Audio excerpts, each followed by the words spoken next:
How's it going, everyone? Chris Hardiman here with another episode of The Entrepreneur Next Door. Today we are with Sanjay Srinivasan. I nailed that? Yes, you did. I got Very it. good. Yes, perfect. Sanjay's world is multifaceted and deep, but in the first instance, he is the CEO and founder of Global Promo, which does something that every single entrepreneur and business owner needs but rarely puts enough attention into, and that is creating the branding on the products that stay in your consumers' hands and in front of their face all day, every day.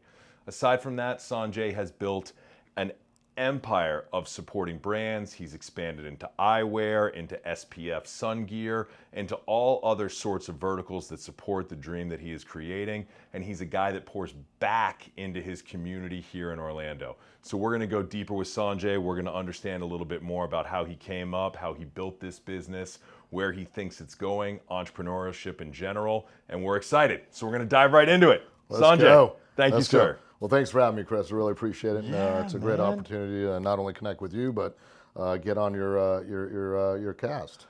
And it's awesome. And we've been boys for years, and it's been social. We've never really had a chance to go deeper into what we're all doing Monday to Friday, 9 to 5, or if that was the dream. Yeah, Right? That right. never happens that way.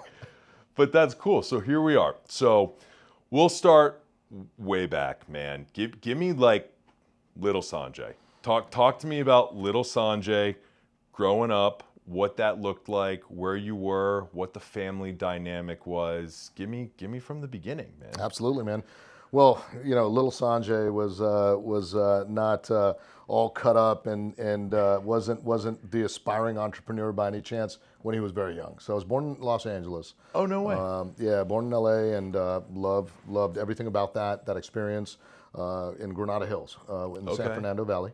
Okay. So grew up wanting to be an entrepreneur. My father was an entrepreneur. He was in various industries with retail. He was in aviation and so forth. And then I really got that bug, if you will, at about when I was about 7, 8 years old, where I literally would go out and figure out how to make money. What are the applications that are needed? What are the traits? What are the skill sets? So a lot of that came to me at a very young age. And I've said this before on various platforms, is I collected baseball cards, and that was my way of my stock market, if you will, right? So I'd buy, sell, trade cards, and start flipping at the age of 8. So, No way. Yeah. So, and that started and continued till I was about 13. And then we picked up as a family, moved from Los Angeles to Orlando. You were 13 at that time. 13 at that time. And How old was your dad?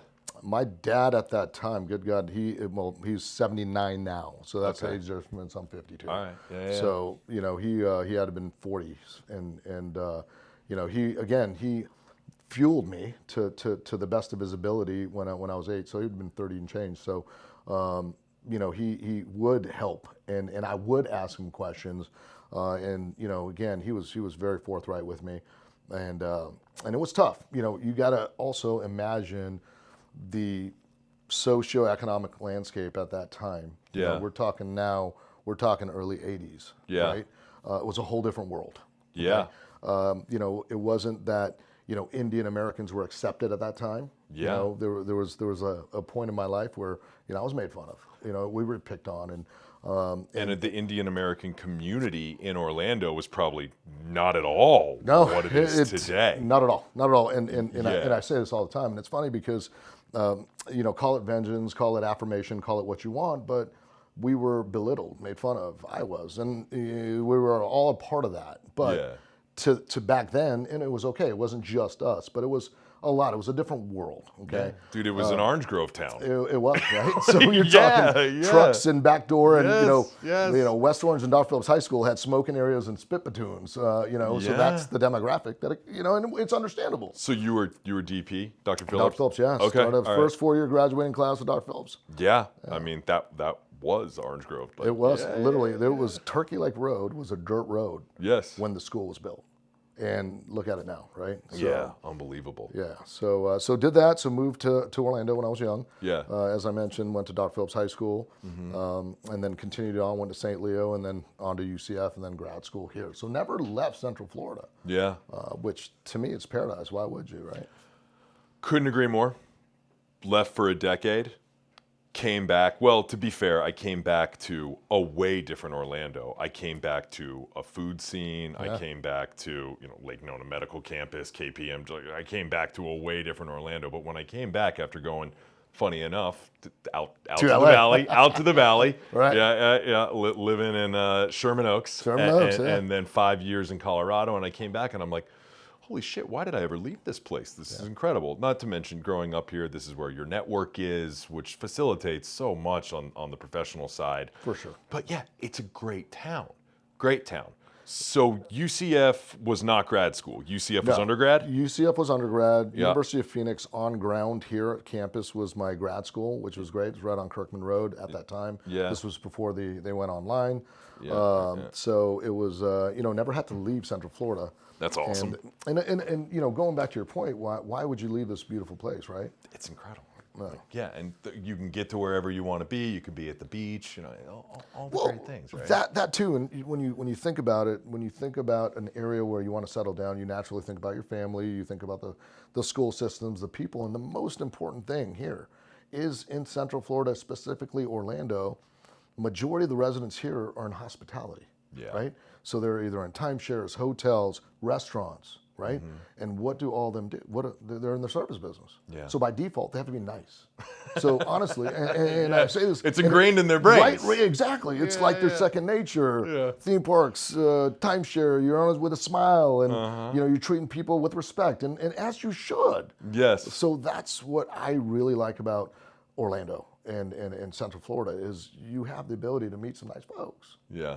It is a wonderful place. I'm never leaving. I'm never leaving. Yeah, I feel that. So between baseball cards as an 8-year-old and Global Promo, which was 2002? Yeah, first company I started in '95, right out of my undergrad. This is my question. Yeah. All right. So what was the first stab at doing something all on your own? It was what a interesting phenomenon, right? So I get out of college in '95. My father is like, okay, look, what are you going to do? I'm like, I don't want to go to grad school right away. I just What was he doing at the time? He was in aviation, so he did the ground transportation for Continental Airlines. Okay. So at that time, I was like, what am I? Don't want to work for you. Yeah. I don't want to get into that side of the business because he was into building and selling businesses. So I wanted something more of a longevity, more of a tenure, but I really had a passion for jewelry, shell necklaces. Back then, surf culture was hot. Yeah. So it came out with a line of shell jewelry with my uncle in India, so I'd import it from him. No way. In the Philippines and everything else. So the puka shells. Puka shells, it was the hottest thing. And I'm like, at one time, I was literally the only guy that had it in stock just because I had my resources, and it would sell like hotcakes. Where were you selling it? In like mall kiosks? Mall kiosks, but theme parks, attractions, and resorts. And that's really, backing up for a second, I worked at Universal Studios when I was 16 years old. It was my first job. Okay. And it wasn't a job of any significance. I was behind a register at the merchant, back then it was called the company store. Yep. And I'm like, I had the visibility to margin. And it was candy canes. Back then, candy canes were hot, like little candy cane sticks. And I was seeing that at that time, they're buying it for 10 cents and selling it for 79 cents. And I'm like, whoa, there's some margin here. Yeah. And so that kind of built my brain to think about how margin works in that environment. Interesting. Yeah. So anyway, fast forward, 95 graduate, start J Jewelry. We targeted theme parks, attractions, resorts, mall stores, kiosks. But then our big reward came when body jewelry was hot. That thing, every single girl, those belly button rings, and I tied up with another company by the name of Silver Moon Concepts. Good buddy of mine at that time, and we really took that to the next level. And it's all about timing, right? Yeah. So we were there, and at one time, 7 out of 10 females at that time frame that were wearing belly button jewelry was a Silver Moon product. Get who we tied out up of here. with. Yeah, because they were selling to the likes of Gadzooks, Pacific Sunwear, Buckle, everywhere in the malls. Right? So you were and like I was B2B. the theme parks. Yeah, no, I was. Oh, theme you were parks. in the theme park Yeah. still. Okay. So we'd crafted an agreement where we worked on this together and built this monster. And J Jewelry, which was a company that I founded, I took public via acquisition in 2005. So consulted with them for 2 years and then stepped away and started Global Promo in 2008 and Global Eyewear. Got it. 2000. Oh, you started Global Eyewear at the same time. As Global Promo in 2008, yeah.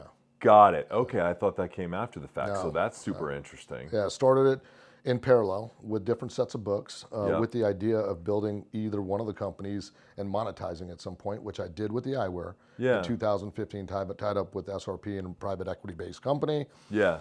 And then in 2024, they wanted to divest, so I bought it back. I saw that. That's interesting. And that is that Sribco? Yep, Global Swipco. Okay, all right, Swibco. Got it. Why'd you start eyewear as a standalone vertical, as opposed to everything else that falls in the bucket that is promo? Right. So the eyewear was a specialized business, and still is. So we cater to the theme parks, attractions, resorts, chain stores, and so forth with non-branded and branded sunglasses. We have the Maui and Sons license as well. So it's almost a business in itself. I didn't want to commingle it with the sales teams, and I didn't want to go cross categories. I really wanted to build and really have it honed in so that we can grow, right? Rather than, okay, hey, do you want to buy shirts and hats and pens? That was really geared to corporate clients, which kind of we crossed, we overlapped, and then went to theme parks with that. And attractions and resorts. So it was specifically different sets of books with different infrastructure put in place, right? Catering to different markets. Interesting. Okay. All right. So it's 2008. You started Global and eyewear. I'm trying to get the track here right. Now you have a son that just graduated high school, right? Yeah. So no, he's in college now. He's in college now. So what, graduated high school a year ago? Yeah. Well, so, 2 years. He was in 22. Yeah. All right, so he's senior in college. I always joke, if I don't have an Excel spreadsheet, I'm literally useless at math. But I'm trying to track here. He was 5. He was five. Okay, I was going to say 2. I was going to say 2. Yeah, All right. So you had a 5-year-old son when you started promo. Yeah. Okay. Talk to me about work-life balance when you're starting a company. Well, man. Or lack thereof. Yeah. Well, you hit on something, and this is something that, man, and I'm not very proud of because business and life comes with sacrifice, right? Yeah. Right. And no matter what you do, especially if you're an aspiring entrepreneur, business owner, or you're starting a business, whatever it takes, there is no clock, right? You're not punching in and punching out. You go home, you sleep with it. To this day, I have sleepless nights. To this day, it's just one of those things that you've always got different aspects in your brain, and some of them disturbs your sleep, right? Yeah. Back then, by the way, great things can also create sleepless. Your wheels are turning. You're talking about growth. You're talking about payroll. You're talking about all the stuff that's in your brain while you're trying to rest. But going back to the sacrifice, man, I didn't see my son's first steps. Yeah. I didn't hear my son's first words. Okay. Now, to me, that's not what I'm proud of, man, because that sucks. That's just. Could I redo it? If I can go back and redo it, those are the things I'd redo. Yeah. But I did that for him. I was traveling. I was gone, right? And those are the things that I regret the most, right? So it does come at a sacrifice. So it's a lot of work, a lot of anxiety. Everybody sees, the social media side of things and things that, entrepreneurs have it easy and, man, much worse today. Yeah, it is. Social media has made it very difficult. It has, right? Yeah. But back then even, right? So you would have the perception from the outside looking in, this guy has cars or whatever, or he goes and eats at these restaurants, what a life, right? Yeah. Man, the grind, Monday through Sunday. It's not Monday through Friday. It's Monday through Sunday. It's every freaking day. Yeah. You're grinding. You've got issues that you're trying to tackle and navigate through, right? A lot of people from the outside in don't see that, but it's okay because that's what life's about, right? Nobody's going to dive deep into your personal affairs and say, "Oh my God, man, I feel bad for you now. I thought you were cool and looking from the outside, looking, at you. You were going out and drinks and having fun and yada yada." No, but it's the perseverance. It's all that work that you put behind the scenes. Yeah, it's true. That gives you the reward to do those things. Yeah, right? It doesn't come overnight. No, not at all. It doesn't. Okay, all right. So that's cool. I'm starting to see a bit of the picture now, from the candy canes, seeing the margin there, to the puka shell necklaces, to the body jewelry. Why promotional materials? Why branded promotional materials? Why'd you do Global Promo? Right. So great question. Global Promo is built really catering to the businesses, right? Back pre-COVID, I was really going after the bigger fish, and I wanted the uniforms and the staff shirts of the hospitals and the Dardens of the world, the corporate clients. And, you know, and it's great because every single business, small, medium, or large, needs something that we manufacture that we do. It's all about branding, right? Correct. Everybody wants to get there. You think about logos, you think about the Nike swoosh, you think everybody is always eyes on logos. It's the funniest thing that you say that. So, you know, I got wrapped up in one of those like BNI groups once, and, you know, it's someone from every different. The guy who absolutely cleaned up in that group, promotional brand, advertise. Yeah. Every single business needs that person. 100%. Yeah. Every single person. Yeah. Right. Okay. So the demand is there. The demand is there, right? And then the need is there, the demand is there, and more so, we help utilize your message and do it and use merchandise as a vehicle in order to promote it, right? Yeah. So, and I always tell people this, I'm like, look, if we can get a product that lends itself to 3 environments, you win. The place that you spend the most amount of time, the 3 places, is your home, your car, and your office, your work environment. Right? You're ahead of my questions. All right. What keeps the brand in front of you? Say that again. Those 3 things. Those 3 things. If you have a product that's conducive to 3 environments, you win, which is your home, your office, and your car. Home, office, car. I love that. And that's why hydration's big. We do a lot with drinkware. Yep. You know, and again, you know, when we look at Global Promo as its entirety, it's 80% theme parks, attractions, and resorts. So we build products for all the parks in town with souvenirs and so forth, whether it be mugs with logos on it, with their, you know, penguins on it for SeaWorld or Universal, their various IPs, with headwear, drinkware, and apparel for that. But then we also have about 25% of our business, which are corporate clients. Yeah. So uniforms, staff shirts, trade show giveaways, brand identity, and again, it's eyes on that logo. Wow, that's incredible.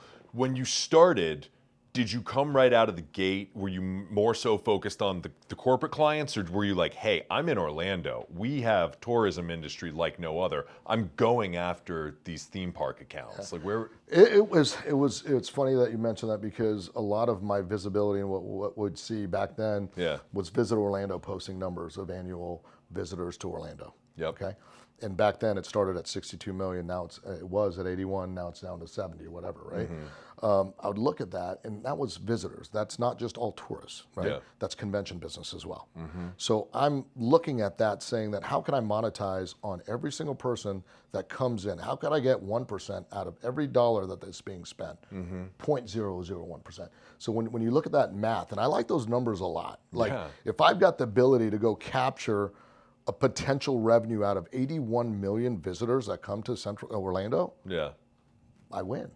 100%. So if I do that through tourism and through convention, the trade shows, we win. So it was a natural phenomenon, and listen, that's why I encourage tourism. Like, go Orlando, visit here more. 100%. It's not only paradise, but come on, have more trade shows here. You know, come see Disney more often. No, but that's essentially what it was. Got it. Yeah. Did you have any partners when you started Global? No. Just you? Yeah. That's remarkable. Funded it all yourself? We always talk about this when we're talking to entrepreneurs. Yeah, but, no, you know, it's all equity, take out any loans? No, when I first started J Jewelry, my father was kind enough to co-sign a loan for me. Sweet. And I didn't have any assets back then. I was 25 years old coming out of college. 21 years old coming out of college. And I was, you know, really, and by the time I was 25, I was like, okay, I wanted to be able to not only pay my loan back and off, but I want to build accordingly. Ever since then, the only loans that I've ever gotten were from banks and so forth. And of course, you have to leverage that for various reasons. But, of course. And we've got some great banking relationships, and some of our bank financial partners have been great to work with. And well, that's what they become, are true financial partners, absolutely. right? Yeah. I mean, I go to Magic games with my bankers, and it's pretty cool. Good. I hope they buy the beers. Well, they better. They better, right? So how many employees did you have when you started Global? When I first started Global, started with 6. Okay. And we springboarded right now. Today, we have 160 employees here in Central Florida. That's incredible. Have you outsourced anything? We do. We work with employment agencies as well, and we do outsource some work. Okay.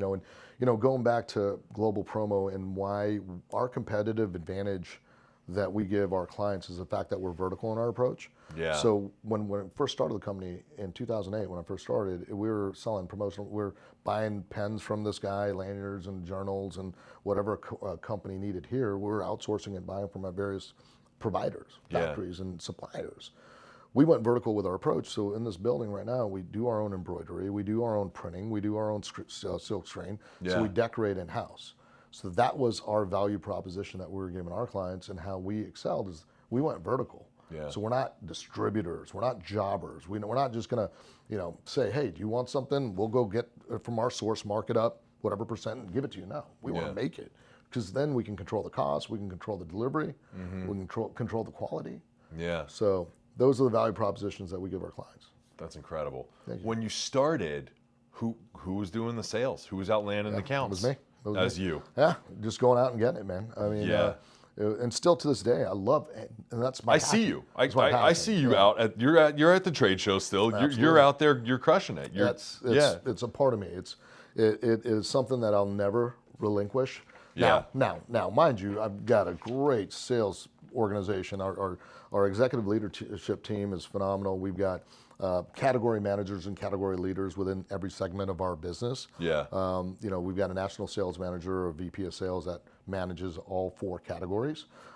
So it's been really good from that side. But again, I like that client interaction. So I'm out in front of the customer. I go for our visits. I do the trade shows. I want to be very active in that, because that's what I enjoy doing. There's other aspects of the business that I freaking hate.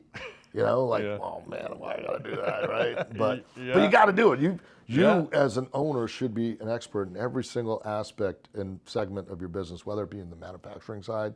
I better well know how to set up a damn machine. And because nobody shows up, guess what? I'm gonna do it, and I had to years ago. I mean, and that's the point, right? Listen, there's going to be someone, certainly, at least there should be, who's better at it than you, but you damn well better understand it. But you better know how to do it. That's right. Wow. So when you mentioned that you're manufacturing a lot of your own products today, when did you start putting a focus on that? Really, 2015, 14, 15 was we first got our first piece of machinery in 2010. It was a large format printer that we used to print perfs for, and and then it kind of evolved, and then we got some screen printing machines, and now we have 70 machines here in the building that with various applications for various products. So it was one by one by one. It wasn't just all here you go, because you got equipment, capital finance, and everything else, and that's a different side. It's not just getting a loan to buy inventory. It's a different animal altogether. That capex, boy, it'll get you on your financials. You better tick everything off right there and figure out what you can leverage and what you can't. Good depreciation, though. Yeah, absolutely. Year 1, baby. Year 1. It's good stuff. And now we got that back, which is great. Which is great. Yeah, which is wonderful. Sure. So that's pretty cool. So, one thing that I always talk to business owners about when I go on this, particularly in like the Central Florida market, but just generally anywhere, it's a recurring theme, right? The pandemic was either really rough for business owner. Well, regardless, it was a difficult time. But some people it really hurt. Some people, their business actually benefited greatly from that time. And unfortunately, my primary line of work is mortgage. We had a real boom, and we really focused on trying to give as much of that back to the community as we could, feeding entire floors of hospitals, going through and just putting so much back into the restaurant community that we could, buying out the day from the restaurant and just feeding as many local businesses that were closed down. How was the pandemic for your business? Like, what did it do? I tell you what, it was the worst. I thought life was over. I thought my world is over. I thought everything was in, because I'm in theme parks, attractions, resorts, and corporate clients. Yeah. Everything shut down. Yeah. However, I had to pivot, and I pivoted and got into PPE. Okay. We started, first, and that was more of what can I help hospitals here? So we started doing gloves and masks and broker and deals. But then we took it a step further, and I aligned with a physician in town, and brought on a partner who I no longer talk to. That happens with partners on occasion. For one reason or another, we don't want to get to the details, but no, we don't need to do that here. But that does happen. But it's funny because it does happen, and the point I'm trying to make on that is because the business dynamics isn't always all peachy. No. And it kind of goes back to what we started with the conversation with. It's tough. Yeah. It is not easy, but so we started COVID Testing LLC, and we became the largest privately owned COVID testing facility in Central Florida. So that kind of bridged the gap. I kind of remember that. Was that off of 408? Yeah, we had 11 locations in town. Okay. So that was good. So we had to pivot. Yeah. And come up, but I did not necessarily get into that business by trying to profit from a pandemic. Yeah. We got into that business, and I got into that business to help get people back to their jobs earlier, get people traveling again, stimulate the economy, kids back in school. Yeah. So that was the notion. We started at the airport too. I had a location at the Orlando airport. Oh, okay. So it was to get back, but it bridged the gap. So but then when that ended, all right, let's start my business is something rebounding. We stimulated the economy. I think we was $6 trillion we pumped into a $22 trillion economy. I mean, that's Correct. a big number. Yeah. It was a lot of funny money going on in 21, and so but it helped rebound our economy. Yeah. Right. Without that, it would have been a shit show. Right. So so when you think about that, and sometimes you think about why are these economists, why are these guys that are leading the country making these horrible decisions? Yeah. But then in retrospect, you learn that had we not pumped $6 trillion in the economy, we would be like one of the other third world countries right now. Who knows what would be, right? Correct. So those decisions at the time, at the surface level, you're like, what? But then you get it. So cause and effect, I guess. It's difficult to be down in the trenches criticizing a decision being made by a general. It's right? very easy, right? Correct. Very easy. Yeah. Difficult to understand, easy to criticize. Easy to criticize. Got it. So good, hardest profitable time, right? Yeah. Has Global ever gone through a time where you're like, man, this is at risk? Like, I don't, like, this is not what I thought. Like, have you ever had really hard times in this business that you've had to push through to get to the other side of? Yeah, look, I think a lot of that, it's not the macro level of the business and the fundamentals that are associated with it. Yeah. My issues where I have some negative feelings or whys is when I don't close a big deal. Yeah. When I go in and I get shut out, man, it's the worst. Because I hate to say it, it's a game, right? When you play a game, you want to be the best. Correct. You're not going up to bat and saying I'm going to strike out, right? You want to get that batting average up. You're not running a ball trying to get tackled. You're not in this to lose. You're not in this to lose. Yeah, no, absolutely not. And then more so, it's not only you, right? Like I've got 160 pounds of feet, right? Yeah. So to answer your question, where I get taken back and where I get my confidence knocked is when I lose, either I don't get a deal or I lose a deal. Yeah. And these are significant deals, right? I'm not talking about, a couple $100s or thousands or whatever. These are significant. And I measure, it's not the dollars that drive me, like, hey, I'm going to be wealthy because of this. No, it is simply a marginal aspect that I can gauge my success on. Yeah. Yeah. Right? No, I get it. Think about that. Think about corporations today. You're not, you're based on your success or your revenue basis, no matter what business you're in, no matter what. Okay, brick and mortar, whatever. Doesn't matter. So you look at the stock market. What do you think? Everything is up or down, right? It's based on revenue. Yeah, that's it. So I measure that, and sometimes I lose, and that's not a very good feeling. No, it's not. Who's like your number one support crew, man? Like when you lose a deal, who are you calling who you can be vulnerable to about that, right? It's not always your employee. You can't expose that vulnerability. Like, who is it? Sarah? Great question, man. So yeah, I mean, my rock is Sarah for sure. She's amazing. We confined in each other. One person I don't like to go to with my negative attributes, and I picked those battles, was my son, who's very, very savvy, he's very ambitious, because I want him to I want him to see the bad for sure and know about it, but I want him to win. I want his confidence. There's no other person that I want to win more in anything than me, is my son. Of course. That's it, right? So when I get knocked on my ass, it's confined in Sarah. Still have a great relationship with my mother, Awesome. and she's been great, always confined. And then I've got a great support team here. Yeah. Our senior leadership here, we win together, we lose together, man. Yeah. And some of our guys, we're big boys. I mean, we take it, on the chin and just get up. What's next? Yeah.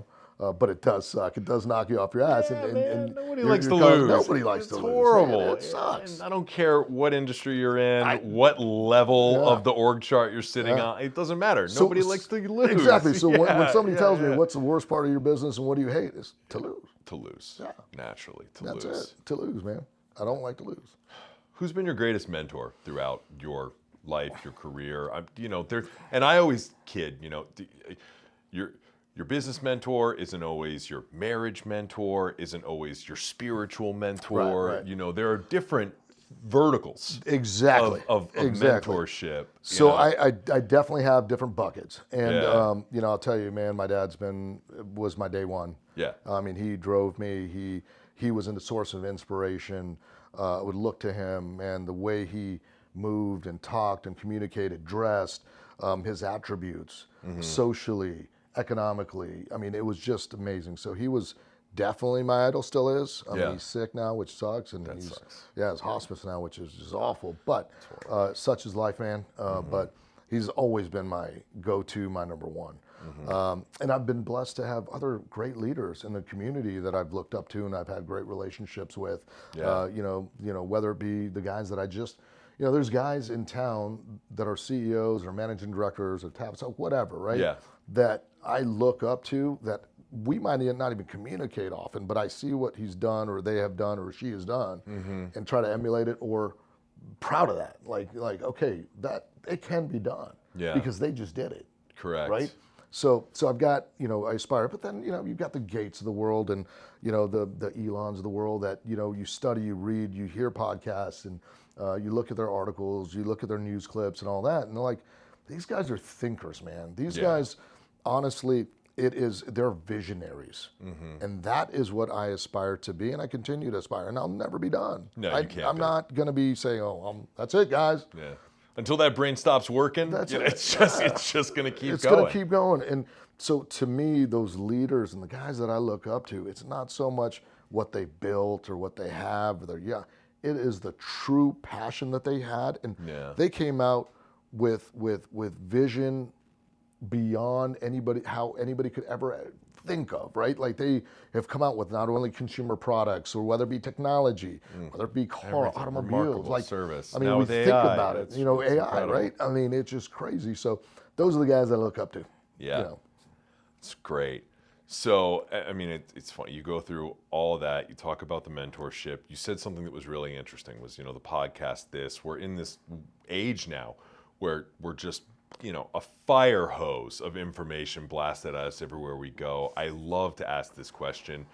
What forms of media or information do you digest, and how do you go about it? Are you a news in the morning guy? Are you a podcast on the way to work guy? Are you a freaking flipping through the Wall Street Journal old school guy? Like, what is it? It's funny.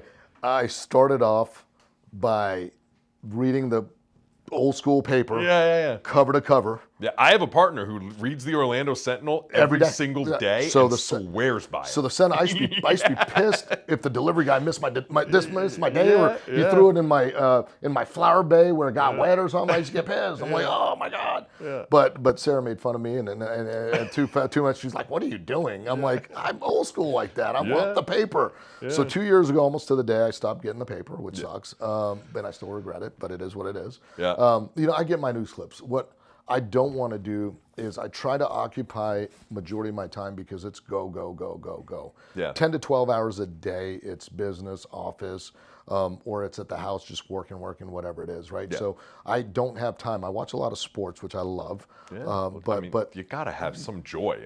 for Life sure, is about for sure. joy. Yeah. Unfortunately, UCF Knights aren't doing good on the football field, but Sorry, man. yeah, it's been pretty bad this year. But again, that's kind of what is my release now. As far as gaining knowledge, I am always getting updates on my Yahoos, and I'm getting my world updates and so forth. I do listen to the news. We do listen to the financial side of things and see how the economy is. Podcast wise, unless I'm very interested in either a subject topic. Yeah. It's not like I follow a certain podcast at all. I will be following yours. Okay. Thank you. But it's not like I follow one regimented podcast. But I do hear and like clips of things, and I'm a Cliff Notes guy. I always have been. I just don't. I might call it a lack of attention span or whatever, right? I get it. But I have always been a Cliff Notes guy, even like the books and whatever in college and all that. So I like to see the clips of podcasts and the clips of news releases. I mean, honestly, TikTok's been crazy. You look at my feed and it's nothing but news. It's nothing but updates. It's nothing but, and it's been great. Should I get TikTok? Dude, should I bite the bullet? I'm not active on TikTok at all. Like I've never sent a message or befriended. It is simply the feed is nothing. It figures out your algorithm and hones in on you. I mean, I'm a Dodgers fan. We had a great 2 years. It's been fantastic. This World Series was probably the best ever I've ever seen in my life. And on my TikTok feed, it's Donald Trump making his statements on the Epstein files now and everything else, and Dodgers and the Magic and the UCF Knights football. Like it learns your algorithm and gives you what you want to see. So then CNN's on blast, Fox News is on blast. So I get all my clips, and if it's something that I'm interested in, great. If not, swipe up, done. I'm a little afraid the algorithm might reveal the true me to myself, and I'm just not prepared for that level of self-realization yet. I don't know. Well, Okay. fortunately, I don't have that problem yet, but who knows down the road? Who knows? Because I already think about this now today, and my son is 6, and I'm like, hey, do I want him to follow in Dad's footsteps? Do I want to leave a business for him to step into? Do I want to show him and send him on his own way? You know, be the guy who co-signs on his first loan for him, or really prop him up and have him walk into it. Like, I just don't know yet. I struggle with it. I talk to as many fathers or mothers, for that matter, who have had the opportunity to get there. Like, where's your head at on that? Have you ever made them work here for a summer just to see what it's all about? Made them, take paper clips out? Like, tell me what that is. Dude, you hit on something that every father is gonna emotionally, mentally, and physically go through. Right? It is, how do you take care of your child and how do you help him do whatever? Obviously, everybody goes into business with legacy plan in place. Okay? Everybody's thinking about their kids. Like, and if the kids don't want to come into the business, they either sell, close, do whatever, run it till they're dead. Right? To me, legacy is very important. Right? I built this business in order for him to be successful and take over, but he doesn't want it right now to this day. So I can shift gears. Now, he's very ambitious. He started his own business. He's a senior in college. Started his own business. Is he at UCF? Yeah, he's at UCF. Okay, he's a senior at UCF, and now he's trying to figure out if he's going to take a gap year in order to really work on his business. He's already doing well. I mean, it's mind-boggling how incredible he's done this past year. Knock on some serious wood, but he has done well, and he's very ambitious and very savvy, and he gets that at the different aspect because he's got the background. He's seen me. He's been around me. He's been a hustler. For all, he was selling fidget spinners and Windermere Prep over there, and the principal calls me. He goes, Mr. Srinivasan, I got good news and bad news. I'm like, bad news first. He goes, I might have to suspend your son. I was like, I caught a mite in there. What does that mean, right? And he's like, well, you got to come down here, and so I get down there, rush down. I'm like, what? Did he get in a fight, or did he cheat, or did he cheat on a test, or did he steal? What happens? Your mind's thinking that. Going over there, he's like, well, he throws out a wad of cash. I'm like, what's going on? You bribing me? I'm supposed to be now. Okay. So he's like, well, this was your son had all this on him. I'm like, so? Yeah. And he's like, well, he also had a backpack full of fidget spinners and he's selling it to all the kids. Is that against the rules? That's exactly what I said. I said, Yeah. where in the rule book does it say, Yeah. apparently you're not allowed to sell something? I'm like, look, man, honest mistake, let him off. Blah, blah. But point is, he got off, which is good. Good. You don't want Point that on is, your he was record. very ambitious because I was doing the same thing. I was selling candy out of my backpack in high school, man. Yeah. So, and he was doing the same thing. So he's very ambitious. So, he could take over Global should he want it, but he's got to work for it. He's not going to get it for, here's the key, son. No. He's got to earn it. Work summers, whatever it is, work it every day. Yeah. And know every aspect of the business before he gets the keys or starts his own thing. Yeah. Which is what I did, which is what he wants to do. So, will I co-sign a loan for him? Absolutely. Of course. And I'll be his number one fan, man. Yeah. Biggest supporter. That's pretty cool. I love that. So right now he's leaning in the direction of doing his own thing. Yeah. He's already on his way, and I'm super proud of him. And and again, he's gonna make mistakes. He's gonna learn. He's gonna fall on his ass, and I want him to. Not just hard, not fall on his ass hard, but You got to learn. You got to learn. You got to learn. I mean, the same thing that, and that's what life is, right? It's business, it's your personal life and everything else. You're going to make mistakes.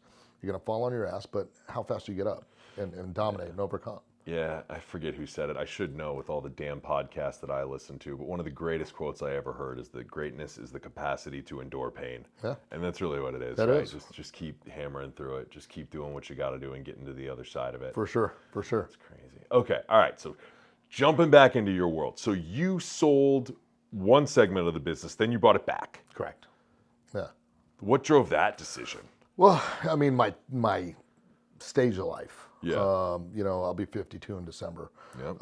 And a lot of those facts of my son, where he is in his life, and Sarah, and all those personal attributes and aspects of my life weighed into the fact of me buying my company back. Yeah. Now, they really private equity based business. They did a great job of building it and maintaining it and so forth. They don't love it like you. They don't love it like me.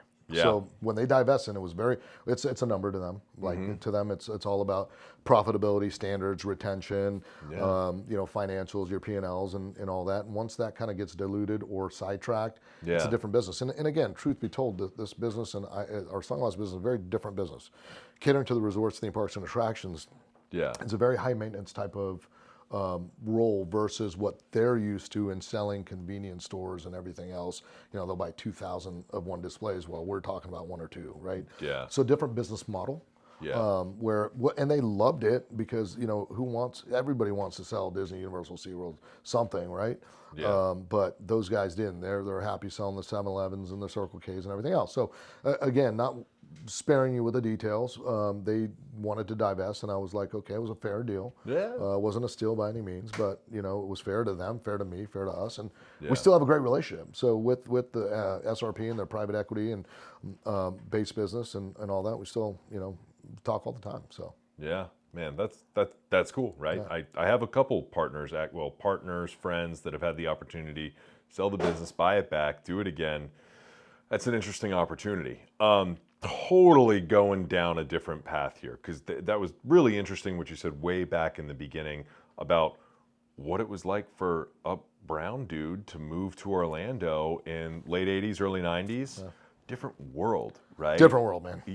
Yeah. So, and what you were up against. Yeah. I mean, I will tell you one thing that was the best thing ever is that's happened to me in my life is I entered and had the ability to go to Dr. Phillips High School, because it was a melting pot. Right then, it was new, so everybody was coming in, everybody was moving. Had I went to like West Orange, Ocoee, Edgewater, Lake Brantley, Lake Mary, it'd be a different, even worse, I think. I mean, coming in at that point, when you're an Indian American, you're brown, and I'm never going to play the race card ever in my life. I never will, never have. But, I think it's ugly and I think it's awful. But it is one of those things that, did I get looked at different? For sure. Of course. Did I get treated different? For sure. For sure. And I always sell this and I always say this, and again, talk about redemption and vengeance and all that stuff, right? Yeah. All the realtors used to make fun of Indians. Never go after, target them. Yeah. Insurance guys, bankers, anybody that was selling a service product or anything would never go after the Indian Americans, ever. Now, they're the number one. We're the number one ethnic minority makeup that is economically stable, whatever, highest average household income, the whole nine. Point is, all those guys that were saying no and making fun of us in the 80s The and tables 90s. have turned. Yes. Yeah. Yes. So again, vengeance, or call it what you want, but it's crazy. So talk to me about the Indian American Chamber of Commerce. You were president in 2010, 2011? Yep, first president, 2010. Yeah. First president. So founding member? We were. I mean, we had a great team and Yeah. co-founded. I mean, there was several of us that really springboarded the organization, brought it back to life. Yes. So it first existed. president. It just you guys. It was Indo. It was the Indo Chamber. It was a different organization with different leadership. Yeah. Myself, Dr. Beena Parikh, and Hethel and Baresh Patel came in, and then Tinu Patel and Yog and a bunch of guys. There was so many guys there. I can't name them all. But Yeah. I was first president of the organization. Really took it to the next level. Super proud of those guys and what the organization's become today. Yeah. It is a leading organization. Does a lot for the community, and got a guy by the name of Neil Patel that leads Gandhi Day. Got a guy, Karan Patel, that leads the golf tournaments. I mean, we do so many different events, and truth be told, I don't go to all of them anymore. Don't have to. Tough to go to all of them, I man. paid my dues. Yeah. I love the org, and I wish them nothing but success. I'll financially support them. I was going to say, you're still whatever. writing a check. Yeah, for I mean, sure. Yeah. I'll definitely support them in different ways, but not with Correct. my time. But anyways, yeah, great organization. And again, a lot of community outreach events. We have India Day taking part with Orlando Magic. It was the first one. Credit to Amish and Beena Parikh to bring that, and that was really their brainchild. Now NBA, across NBA, they're doing India Days. Seriously? Yeah, we were the first. Orlando Magic was the first. So yeah, so that was a great event, and it's an annual event. So it's pretty cool, man. The organization's great, and then really the community as a whole. Yeah. In Central Florida, super proud of it. Yeah. You We didn't even talk about real estate. Damn it! And I'm here. I'm in real estate. We're going this whole time. So let's chat about that really quick. Yeah. In terms of Global's business plan model, how it plans to expand, does real estate play a role in? Do you own the building we're sitting in? No. Do you lease the space that you utilize? Is real estate part of your game plan? It is, and I'll tell you what. It's going to be a short conversation because my real estate portfolio pre-divorce was this big, post-divorce is this big. So, okay, all right, yeah. Well, and honestly, it is something that I really like to profess in balancing out a portfolio. Yeah. When you look at your economic portfolio and your personal portfolio, it's important, in my opinion, to balance it out with real estate, with stock, with business, with other investments. But I really like real estate. Real estate's been good to me. I just would like to do it more. Yeah. And hopefully I will one day. But I think it's super important. And yeah, I do. I own the building that we're in now, and I feel that paying myself rent is a lot better than paying somebody else rent. Of course. And then you build up assets, right? Yeah. I mean, whether it be there's guys that get into the rental business and do a great job of it, man. They build up an asset. Yeah. With somebody else paying them for it. It is. When you think about that for a second, and I've got my best friends today. I've got one in particular that just absolutely crushes it, and he's one of the biggest landowners in Seminole County, and love him to death, and love the way and to him the ability to lead the lifestyle that he leads is so fascinating because he's letting his properties make money for him. He doesn't he holds inventory and property, but it's not like he's brick and mortar. He's not selling a product or a service or anything else. He's selling dirt, building houses, building multifamilies. Yeah. I've got a number of my friends that I see, and I'm proud of those guys, man. I want them to succeed, and that's great. And I aspire to have a small portion of that down the road. I tried being a residential landlord at scale, not crazy scale, not like some of the guys that we know, but 20 doors around there, not for me. Not for you. Single commercial asset. That I can wrap my head around. That's a little bit more my pace. I'm not saying that I want to be a slumlord or you to be a slumlord or anybody. I was a slumlord. That's got to be intense, man. You got to have a certain personality to have, and you know, that 30th day or that Yeah. first through the third, boy, you Yeah. got to go chasing and picking up paper, and It's you know. different, and it doesn't always lean itself to being able to have the 10 to 12-hour days in your main focus, right? Your main focus. Yeah. So that's cool though, and this is a great building. I love everything about it is badass, and I can't believe like I was driving back here and like I don't really have a reason to dabble into the industrial sector of the Orlando MSA too often, but I make it in. I like. Dude, you've got like new spots popping up everywhere. The industrial side of Orlando has exploded. It's the hottest form of real estate right now in Central Florida is by far warehouse. Yeah. Flex. I mean, you got flex in there too, and it really is. But it's all supply and demand driven, right? You've got, when you think about how much the city has grown and how much it costs now, and it's still going up. I mean, it's still affordable if you're from a New Yorker's perspective or a Californian's perspective, still affordable. But when you think about the guys that have seen the city emerge and grow, you're talking about real estate. You look at Hamlin. Yeah.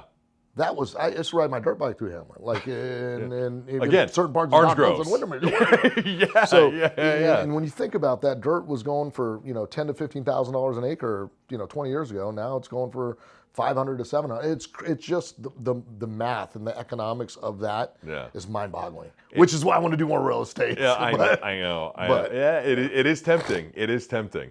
I will say that. All right, so we'll do some of the fun stuff that like always gets clips, the ones that always get shared. If you could go back and give little Sanjay one piece of advice, what would that piece of advice be? And it doesn't have to be little Sanjay. It could be, getting out of college Sanjay, like just one piece of advice, something that perhaps a kernel that you wish you'd grasped and embraced a little bit earlier on in life. Man, don't get married. I'm kidding. I'm kidding. That was a bad joke. I was going to say, I'm pretty sure I saw an announcement for your impending nuptials with Sarah. There you go. I'm not too sure about. I am getting married again. I was talking about the first time. No, I'm kidding. Okay. But no. Only get honestly, married the second time. Yeah, exactly. No, I'm kidding, man. Wish nothing but great things for my ex and obviously with Sarah and my soon-to-be wife. But no, I think making mistakes, right, are a critical aspect of the way you're brought out. Now, I think you have to make those to learn from it. Yeah. So I've made a lot of financial mistakes that I regret. So looking back, I would say be wise, invest wisely. Don't just sit there and buy because you have to, right? Make sure that you have to think about your financial makeup as a marathon.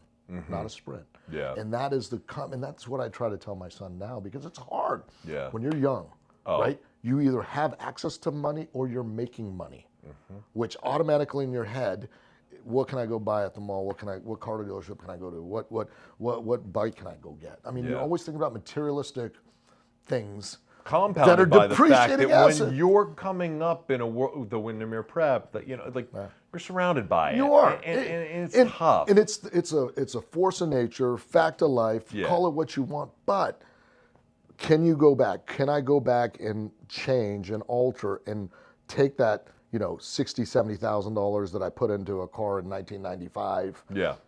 Put that into an investment. Put that in real estate in Hamlin. Oh, put that in Winter. Yeah. Think about that. So those would be the things, and it was more financially driven. Yeah. There's other things that I wish I would have done and which I wish I would have done.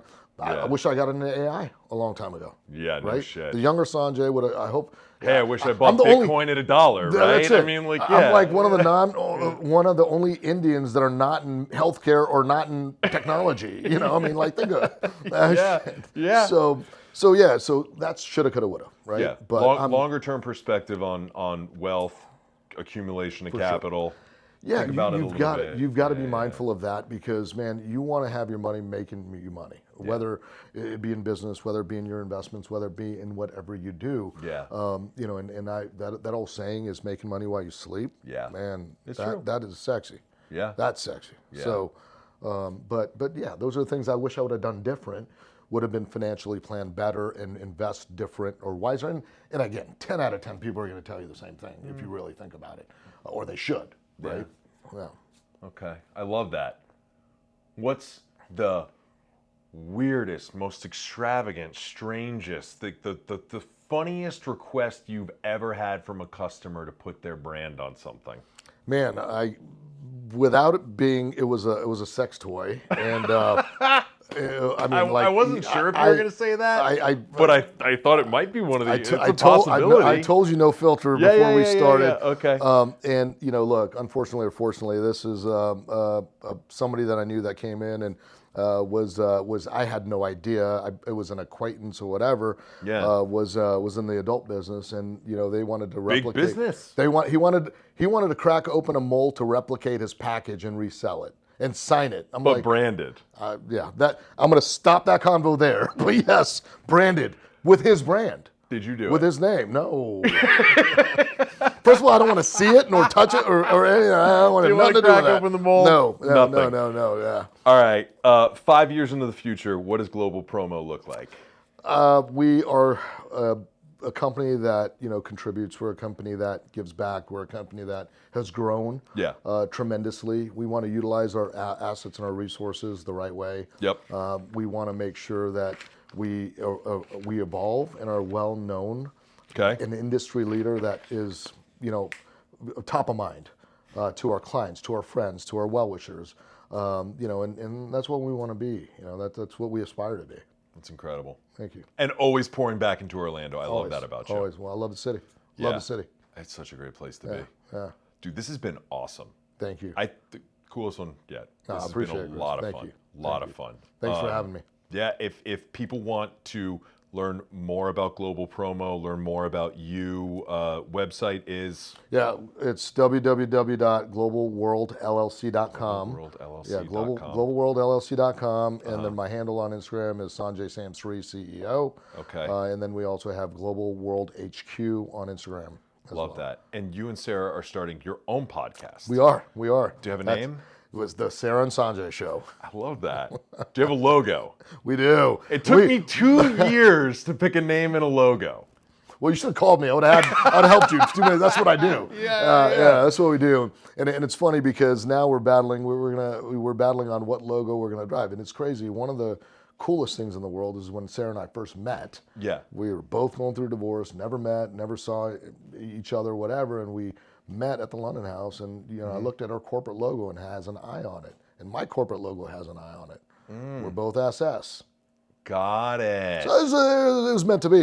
Yeah. But so we're going back into the podcast. We're like, should we make it S&S? Well, that's both of us. Yeah. Should we put an eye on there? That's kind of both of us. So call it the Sanjay and Sarah Show. So you've got an event coordinator, large scale marketing. You've got a market. How cool is the swag going to be at the wedding? Dude, swag's gonna be pretty cool. Swag's gonna be cool, but yeah, it's the event's gonna be cool. So yeah, we're excited about it. Okay. Anything else? That's it, man. I think dude, get back to work. This has been incredible. No, thanks for having me. Thank you.